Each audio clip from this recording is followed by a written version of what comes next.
Before we get into today's edition of Just the Truth, let me tell you about the latest special from Mike Lindell at MyPillow. The standard MyPillow, normally $49.98 for a limited time only, just $14.88 with promo code Joey. Go to MyPillow.com, click on the radio listener specials, and see all the specials. There's a limited quantity of just 10 at this special price. That's $14.88 with promo code Joey. Thanks for joining me in the PhD Weight Loss Studio. To lose weight for the last time, visit myphdweightloss.com.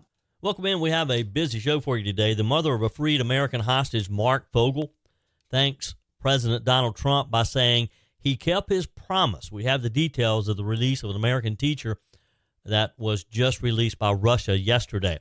A Georgia congressman says that he's going to help President Trump acquire Greenland and rename it Red, White, and Blueland. This may not be just Trump talking anymore. The purchase of Greenland may become a reality. The Department of Homeland Security released a statement saying that 4 employees were being fired for circumventing leadership and unilaterally making the egregious payment for hotels for migrants for New York City.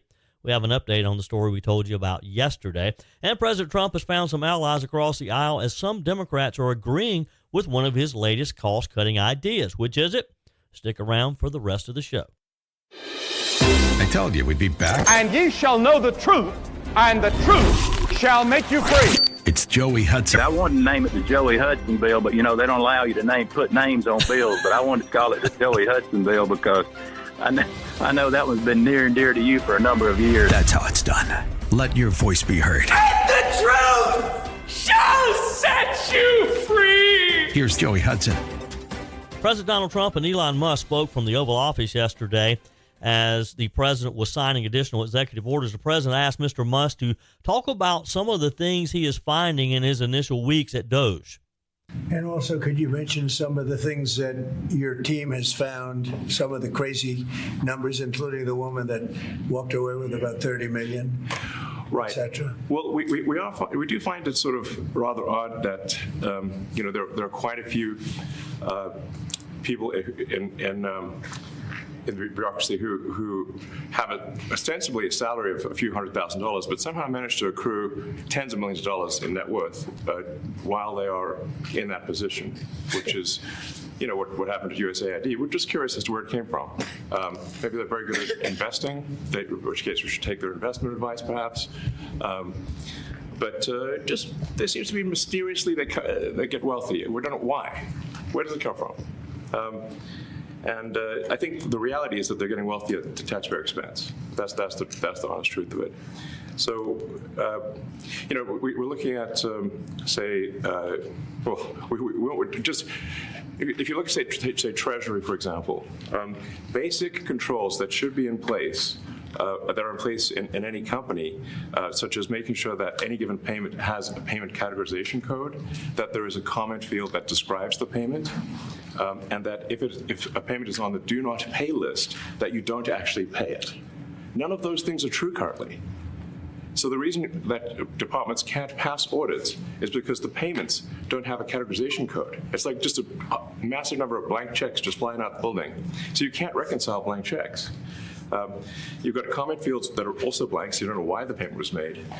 And then we've got this truly absurd, a do not pay list, which can take up to a year for an organization to get on a do not pay list.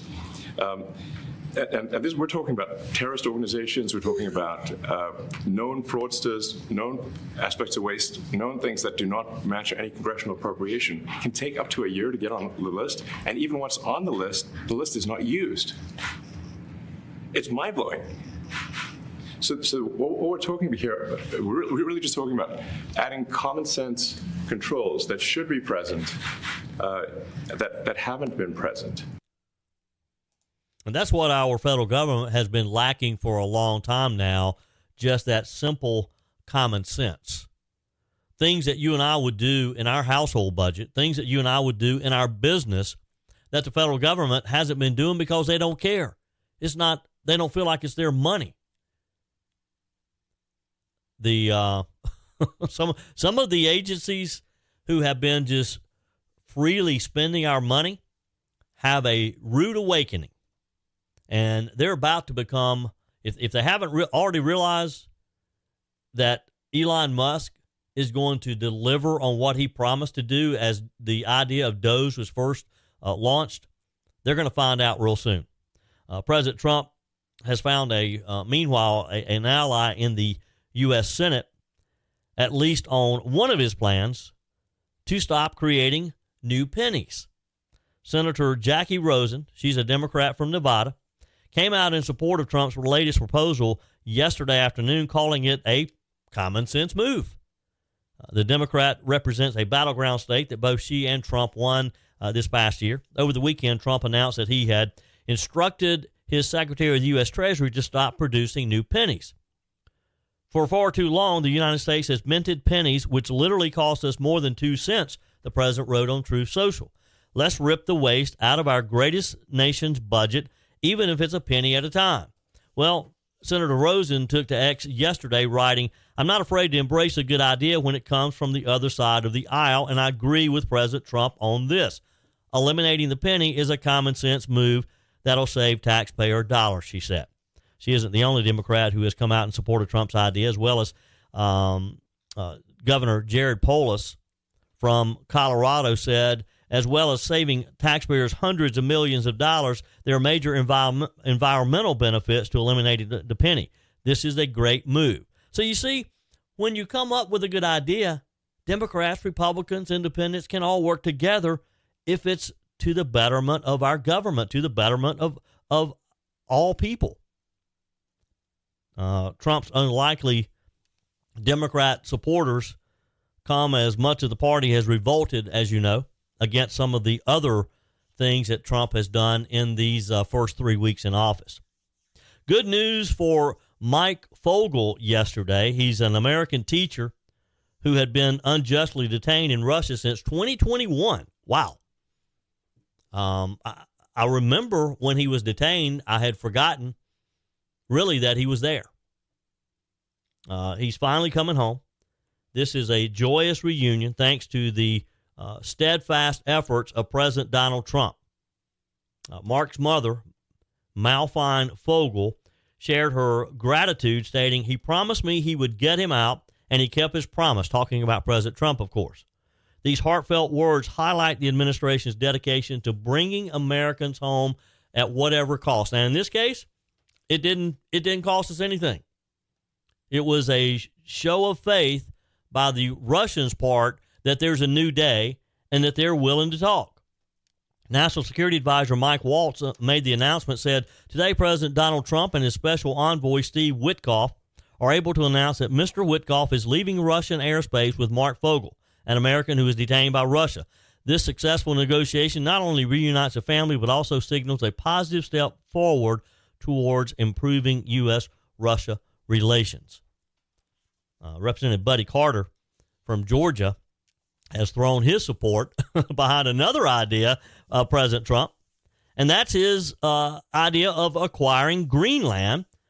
And Carter introduced a bill yesterday proposing that Greenland's name be changed to Red, White, and Blueland. The Georgia congressman in a press release said, America is back and will soon be bigger than ever with the addition of the Nordic country. President Trump has correctly identified the purchase of what is now Greenland as a national security priority. Representative Carter said, we will proudly welcome its people to join the freest nation to ever exist when our negotiator-in-chief inks this monumental deal. Carter also published a text of the bill, which is named the Red, White, and Blueland Act of 2025. Look, stranger things have happened. When President Trump first started talking about us acquiring Greenland, I thought this is just Donald Trump being Donald Trump. But who knows? Look, it'd be a smart move on our part if we can do it. Maybe Elon Musk can save enough money through his DOGE program that would help pay for Greenland. You think?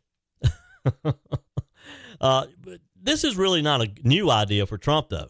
He's talked about buying Greenland since back in, 2018, 2019. He's called it potentially the largest real estate deal in the world. And of course, in December, he ramped up calls for the U.S. to acquire the Danish territory and called it a national security issue. And that's when he really seemed to get serious about the idea. At the beginning of February, Danish Prime Minister Mette Frederiksen affirmed that Greenland is not for sale, but she said that she was open to the U.S. increasing its footprint in the Arctic region. Frederiksen said, I totally agree with the Americans at the high north that the Arctic region is becoming more and more important when we are talking about defense and security and deterrence. And it's possible to find a way to ensure stronger footprints in Greenland. They, the U.S., are already there, and they can have more possibilities. Well, I'm sure she's happy for us to spend our money on infrastructure only to hand it over to them. She said, at the same time, we're willing to scale up from the Kingdom of Denmark, and I think NATO in the same. So if this is about securing our part of the world, we can find a way forward.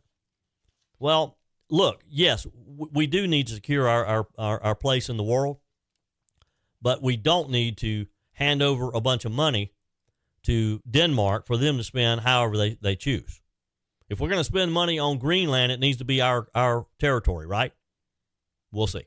There's a lot of talk about making America great again, and it begins with making America healthy again. Dr. Ashley Lucas and her team at PhD Weight Loss are at the forefront to educate and guide you to be your best self. The millions being spent in propping up Big Pharma are astounding, only to create long-term dependency and harmful side effects. Let's take a natural approach that isn't connected to a pharmaceutical company's bottom line. The coaches at PhD Weight Loss will show you how. The entire program is centered around science and nutrition, a proven roadmap that has helped over 8,000 clients lose over 331,000 pounds. You'll learn what to eat and when, how to quiet cravings, and finally get rid of that belly fat. Plus, you'll never take a medication.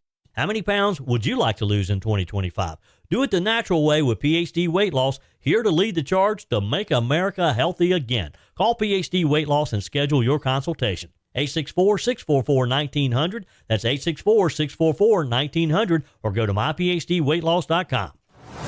I have a message for federal employees. This is just a little advice, and it's free of charge. You get what you pay for.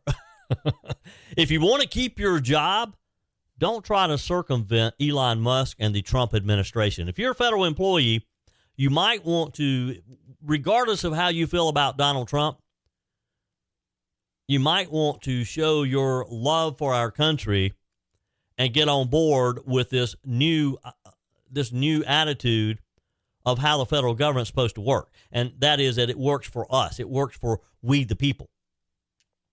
The Department of Homeland Security is saying that 4 employees are being fired for circumventing leadership and unilaterally making the egregious payment for hotels for migrants in New York City.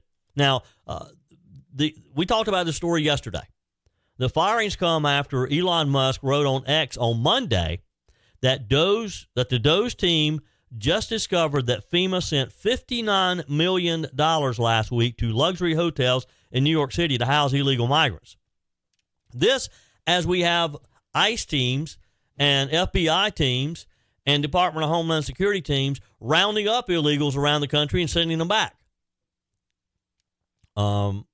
According to DHS, firings included FEMA's chief financial officer, 2 program analysts, and a grant specialist.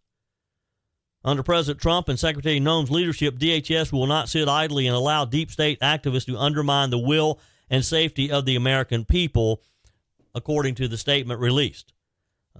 Mr. Musk said in his message that the money is meant for American disaster relief and instead is being spent on high-end hotels for illegals, and that a clawback demand will be made to recoup those funds, and good for him. Need to get every penny of it back. And I'm sorry for those who were counting on it. New Yorkers just have to figure out how to pay those hotel bills. They're the ones who decided that they wanted to house these people anyway, knowing that they were here illegally. During former President Joe Biden's term, FEMA had faced some backlash after it was reported that while they lacked the necessary funds needed to help Hurricane Helene victims in my area of upstate South Carolina, western North Carolina, they were dishing out money that ended up being used to aid illegal immigrants. So we have people who need houses rebuilt, who need literally in some cases, their whole towns rebuilt, and we're spending millions housing people who's not supposed to be here anyway. House Speaker Mike Johnson clarified that emergency relief funding is separate from FEMA funds that are allocated to immigration, but said that the agency should not have had any part in funding the border crisis. According to officials, FEMA partners with Customs and Border Control and administers money to the Shelter and Services Program, a government-funded program that provides assistance and housing for illegal immigrants released into the U.S. A New York City Hall spokesperson confirmed that the city had received funds, quote, through the past week that were allocated by the Biden administration for the purpose of housing and supporting illegal immigrants. So somebody, even though they knew that Trump was taking a different route, that he was going to stop this craziness, they decided, well, you know, maybe nobody will notice. We'll go ahead and send them this $59 million. The city officials said of the $59.3 million, $19 million was for direct hotel costs, while the balance funded other services as like food and security. And according to the New York City Hall, the funds were not part of a disaster relief fund, but they came from FEMA. Representative Mike Lawler from New York told Fox and Friends in talking with Brian Kilmeade yesterday that the firings were long overdue. Well, it's long overdue, frankly. These funds have been misappropriated going back to the Biden administration. And New York City, a sanctuary city, has been wasting billions of dollars of taxpayer money, billions with a B, to provide free housing, clothing, food, education, and health care to illegal immigrants, including criminal aliens that are here illegally. And so, you know, I applaud, frankly, DHS for taking action to stop these payments under President Trump's leadership, because we have incentivized cities like New York and states like New York, a sanctuary state, to allow this to continue, and it has to stop. And stop it is. President Trump suggested in a True Social post yesterday that FEMA should be abolished as well. He wrote, FEMA spent tens of millions of dollars in Democrat areas disobeying orders, but left the people of North Carolina high and dry. It is now under review and investigation. He went on to write, the Biden-run FEMA has been a disaster. FEMA should be terminated. It has been slow and totally ineffective. Individual states should handle storms, etc., as they come. Big savings, far more efficient, the president added on Truth. In another case of putting federal employees on notice, the Department of Homeland Security confirmed that some cybersecurity and infrastructure security agency, it's known as CISA, employees who work on mis, dis, and malinformation are also put on administrative leave. In a statement to Scripps News, DHS Assistant Secretary Tricia McLaughlin wrote, CISA needs to refocus on its mission, starting with election security. According to the statement, the agency has undertaken an evaluation of how it has executed its election security mission with a particular focus on any work related to mis, dis, and malinformation. It's part of that DEI crap. I mean, there's so much of this diversity, equity, inclusion that Joe Biden and Kamala Harris was able to work into our federal government. It's going to take us a while to get it all out. But who's ever heard of an entire department who focuses on mis, dis, and malinformation? It's the craziest thing I've ever heard. These are types of things that Elon Musk was talking about yesterday from the Oval Office when he was there with President Trump. Just things that are common sense. You may recall Homeland Security Secretary Alejandro Mayorkas testifying back in 2022, I think it was, that the Department of Homeland Security was creating a disinformation governance board to combat misinformation ahead of the 2022 midterm elections. I think it was the spring of 2022. During an appearance before the House Appropriations Subcommittee, Mayorkas said, quote, a disinformation governance board was created to address misinformation campaigns targeting minority communities. I mean, they had a governing board for everything you can imagine. Now, while the agency conducts this assessment, personnel who worked there, who worked on the alleged mis, dis, and malinformation, as well as foreign influence operations and disinformation, will remain on administrative leave, according to the statement, until a final decision is made. The board was allegedly led by Undersecretary for Policy Rob Silvers, co-chair with Principal Deputy General Counsel Jennifer Gaskell. These are Biden holdovers. And finally, the White House has fired USAID Inspector General Paul Martin. The dismissal came yesterday, reportedly issued by the White House Office of Presidential Personnel rather than USAID's acting administrator, Secretary of State Marco Rubio. The move comes just days after the Inspector General released a report critical of the Trump administration's pause on foreign aid.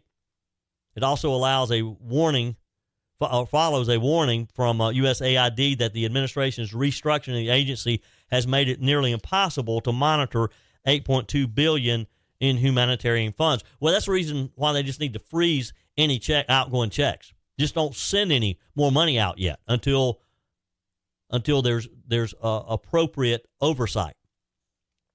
USAID, of course, facing intense scrutiny as the Department of Government Efficiency, DOGE, is investigating the agency spending. And some of the stories that we already know about give us good reason to eliminate this agency altogether. And that's what, of course, Trump has hinted at, a major overhaul, with Rubio suggesting that USAID could be abolished altogether in the coming days.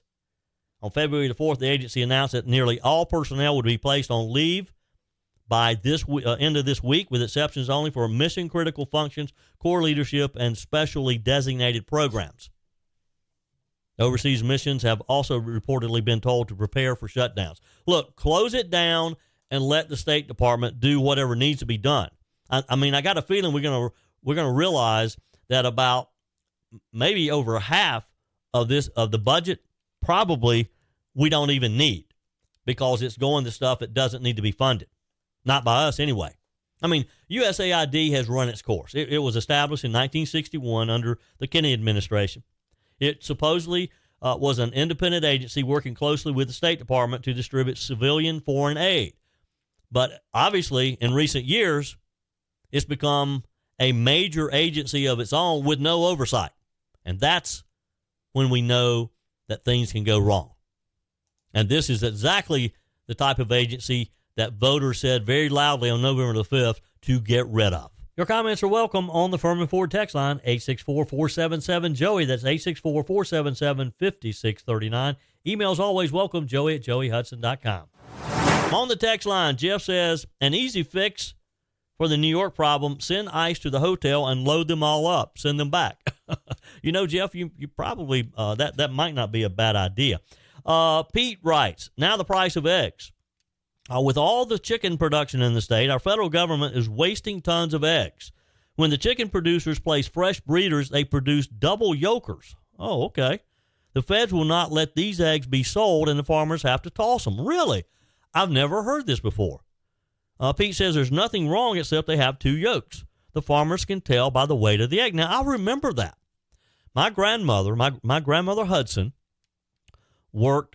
Her neighbor and friend owned a chicken farm in Greer, and I remember that Miss Youngblood would give my grandmother some double yolk eggs. So I guess that was it. I guess they didn't sell them, so she just kind of gave them away. Interesting. I never thought about that.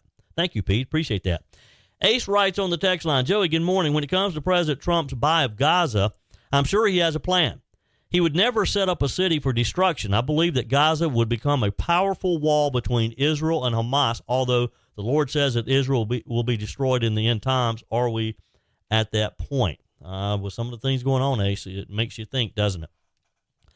Faye writes, good news. Ravenel has withdrawn from running for governor. Guess he forgot he really wasn't qualified. And Nancy Bass hasn't made a case for me to vote for her either. Still think that Ms. Evatt is the best candidate. She is tried and true. Thanks, Joey. Well, you know, Pamela Evatt would not be a bad choice, for sure. Look, the South Carolina governor's race is already just getting crazy, and we're almost 2 years away. Last week, we had former South Carolina Treasurer Thomas Ravenel, now a TV reality show star, announced that he was running. Now, everybody thought at the time it was just nuts anyway, because this is a guy, remember, this is a guy that was busted for drugs when he was South Carolina's treasurer.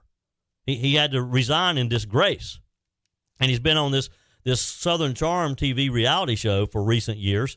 And let's just say Southern Charm is not about a young man going to church every Sunday.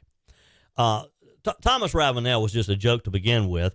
And I guess he did realize it, because yesterday he decides or announced, well, I guess after thinking about this, I need to be home with my 3 young children. Now, did he not think about his children last week when he launched his campaign? You know, I predicted, and on Monday, I had South Carolina Senator Josh Kimbrell on with me, who also says he's considering running, and he had some choice words for Thomas Ravenel. But basically said, look, you know, even if he is elected, he can't serve because he's a convicted felon. Well, I'm glad that Ravenel, for some reason, came to his senses. Now, this week, it got even crazier with this Nancy Mace situation. Nancy Mace making her charges about an assault. If you're just joining us earlier in the show, I spent a segment just talking about the craziness of Nancy Mace making these allegations from the U.S. House of Representatives floor, with the finger pointed, of course, at Attorney General Alan Wilson. She claims he's not doing his job. As I talked about it earlier in today's show, was Miss Mace really serious about getting results for other victims, or was her speech on the House floor just an attention grabber, a headlines grabber, to boost her chances at the governor's mansion? I don't know, but it just seems suspicious and a bit unusual to take the House, the floor of the House of Representatives, to basically air your dirty laundry. Now, if in fact these men are guilty of what she accuses them of, shame on them, and they need to be prosecuted.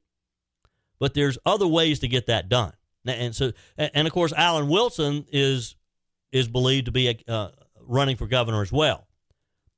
So she pointed the finger at him to try to get, I guess, to convince people that, well, Alan Wilson's not worthy because he doesn't even do his job as Attorney General.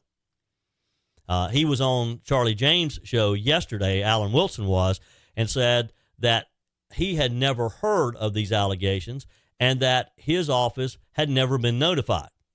Although Ms. Mace led you to believe on Monday night that he was just ignoring it. Alan Wilson says no.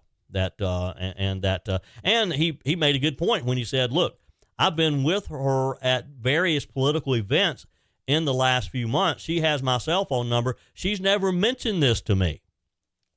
So there's a lot of politics involved in that. And then you have, as Faye mentioned, Lieutenant Governor Pamela Evatt, who's been on the show a lot over the years, who has so far stayed out of the fray and has literally traveled around the state in these past years, helping Governor McMaster and just doing things for people. I don't know how she gets around the state as much as she does. She's like everywhere. If you ever follow her on social media, she's all over the state in a given week.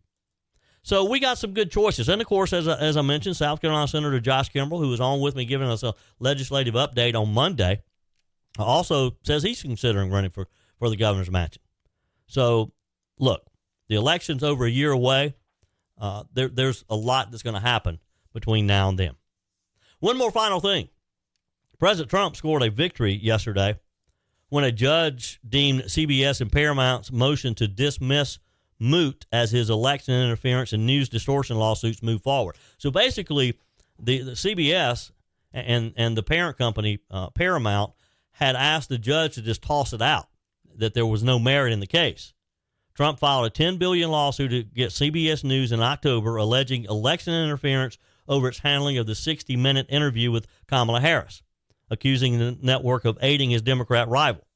Last week, Trump's legal team amended the original lawsuit after the release of the unedited transcript and raw footage of the controversial 60 Minutes interview.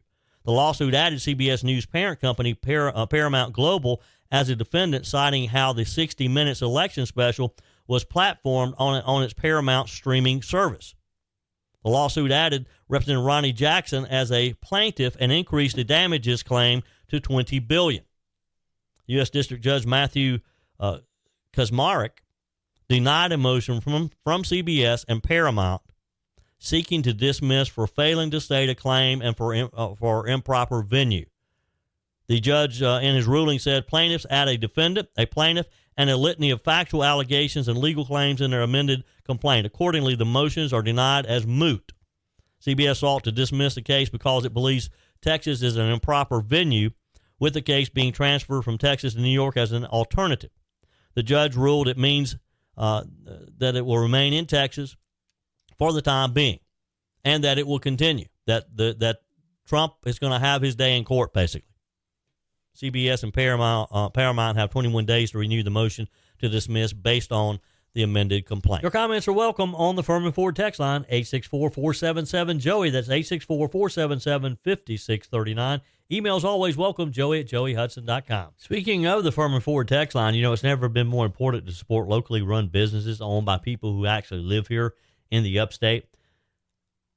Let me take a minute to talk with you about our friends at Furman Ford. If you're looking for a new vehicle, maybe a great pre-owned vehicle, one you can trust, or maybe you're looking to order that special vehicle. Either way, if you want a new one, a brand new one, or a pre-owned that you can trust, the folks at Furman Ford, they're there to help you. Their name is on the sign because their name is on the line, because every single transaction is important to them. Jim Furman, Matthew Furman. They do business the right way. When you stop by, when you give them a call, or maybe when you just send them a quick email, you're always going to have access to a member of the Furman Ford family. And by the way, they also offer great service, and you're not going to have to wait weeks and weeks to get it done. And you do not have had to purchase your vehicle at Furman Ford. Doesn't even have to be a Ford. They service all makes and models. Visit my friends at Furman Ford online at furmanford.com, furmanford.com. Representative Nancy Mace took to the floor of the U.S. House in an almost hour-long speech. She had accusations of rape, non-consensual videotaping, and sex trafficking, among other things. Here's a montage from Representative Mace's speech last night. Mr. Speaker, I rise today to call out the cowards who think they can prey on women and get away with it. Today, I'm going scorched earth. So let the bridges I burn this evening light our way forward. The purpose of my speech tonight is to make sure these women will never be forgotten, and the men who hurt them will never be allowed to get away with it or hide again. These men aren't just criminals. They are predators, and you can see the names and the faces of these predators on this board to my right tonight. These predators are not untouchable. These predators are not invisible, and these predators are not invincible. And today their names will be tied to their crimes and their cowardice forever. Let me say their names for the record in an alphabetical order. I would never allow any woman or underage girl anywhere near any of you. When you incapacitate women, it's against the law. When you sexually assault women, it's called rape. If you film women naked without their knowledge, without their permission, and without their consent, it's called voyeurism.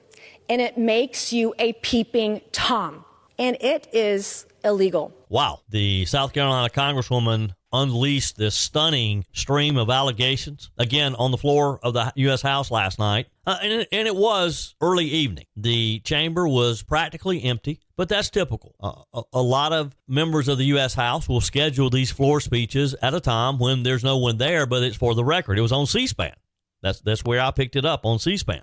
She accused her ex-fiancé and 3 of his male business associates of recording incidents of sexual exploitation, voyeurism, and assault involving multiple women without their knowledge. She said that she, too, was a victim. Ms. Mace used her addressed to name and label a group of these 4 men, and she named all 4 of them. May said that she found evidence in the form of footage tied to cell phones and hidden cameras, along with a large volume of images taken of females without their knowledge, again, herself being one of those. All 4 of the men named by Ms. Mace issued strong denials when contacted by the media last night. The State Law Enforcement Division confirmed to the Post and Courier that it has an open and active investigation. At one point in her speech, Mace described seeing a video of a naked woman who appeared unaware she was being recorded via a hidden camera. She said she was slender and she had long brown hair, adding that as she turned up the volume, she heard her own voice and zoomed in, and she said that woman was me. Mace identified the site of the recording as a property co-owned by her former fiance and one of his business partners. She was engaged to this person, a Charleston software entrepreneur, Patrick Bryant, for about 19 months until they broke up in late 2023. Mr. Bryant told the Post and Courier, "I categorically deny these allegations. I take this matter seriously and will cooperate fully with any necessary legal processes to clear my name." SLED has confirmed that it opened an investigation on December the 14th of 2023. That's well over a year ago. SLED said in a written statement, the subject of the investigation is Patrick Bryant. SLED said it has conducted multiple interviews and served multiple search warrants in the case, which it described as, quote, complex. The statement said once the investigation is completed, it will be sent to a prosecutor for review. Now, again, December 14th, 2023, they have been investigating this well over a year. Ms. May said that she discovered and viewed footage of an incapacitated woman being sexually assaulted. She also said that she had uncovered an app where the stored files of one hidden camera contained more than 10,000 videos. She said in her address last night, "Let me repeat, just one camera, I found 10,633 videos on it." Wow. Evidence of some of the alleged assaults, according to the Post and Courier, go back as long as 2 decades. Early on in her speech, Mace put her hand on a Bible and swore that she was telling the truth. She said, "When I uncovered evidence of rape and illegal filming of women and sex trafficking, I didn't just see victims, I saw a system that failed to protect them." Her speech, which she entitled "Iron Sharpens Iron," will be entered into the official congressional record. Her comments may be considered shielded under Congress's protective speech and debate clause. It was a bit odd for a member of Congress to go to the floor and give such a speech, such a public accusation of this type, of this nature, of a crime of this nature. Again, the chamber was almost empty. She stood there with just a few female members of Congress behind her, and she at one point referenced others in the gallery who were victims. She said that she first learned of the alleged assaults and incidents of voyeurism in the fall of 2023 after getting a text message with screenshots showing Bryant was active on a dating site. Days later, she said that she confronted him, and according to her account, he then locked his cell phone in a safe so she would not be able to get access to it. Ms. Mace said that Bryant later gave her access to the phone. Opening the device revealed some of the videos, including the recording of her that was made without her knowledge, she said. She described how her private investigation skills was able to uncover multiple sexually oriented images ranging from upskirt photos of women and girls, including the wife and daughter of one of his business associates. She said she documented all of what she saw, noting she once worked as a computer programmer and knew how to do these things. None of this, she said, is conjecture. She said these are not allegations, these are facts, and claimed that she has the proof to support every accusation she made last night. So what was the point in her speech last night other than to, I guess, bring this to light, which I guess she could have done as part of the investigation? Well, as I'm reading about this and I find the story in the Post and Courier, I learned that she's accusing Attorney General Alan Wilson of not filing charges, of not taking this seriously, I guess. And of course, Alan Wilson is one of the names being mentioned as a possible candidate for governor, along with Ms. Mace. So the question that comes to mind, is this political? Does this all have to do with a potential gubernatorial race next year? Is this just political, or does Ms. Mace really want to get to the bottom of this investigation and see charges filed against these men that she has accused of assault? That's it for today's edition of Just the Truth. Thanks for joining me in the PhD Weight Loss Studios. To lose weight for the last time, visit myphdweightloss.com. If you haven't joined my mailing list yet, visit my website, joeyhudson.com. Click on the Connect with Joey button so that you can receive our emails and the most up-to-date news. Also, join me on my YouTube channel. Be sure and like, comment, and subscribe. Just search for Joey Hudson. As always, thanks for spending a few minutes of your day with me. Do me a favor and forward this episode to a few friends. Just click on the share button and send to your contacts. We need to to build an army of conservatives to win our country back, and we can do that by continuing to share the truth with our friends and family. Keep those comments coming via the Furman Ford text line, 864-477-JOEY. Email to joey@joeyhudson.com, and I love your messages on the MyPillow message line. Again, that's 864-477-JOEY, 864-477-5639. Be sure and take advantage of the MyPillow special, just $14.88 on the standard MyPillows when you use promo code JOEY. Order online at MyPillow.com or call 800-893-4053. We're back again tomorrow and hope you'll plan to join us. Until then, remember, God's got this. He's still in control.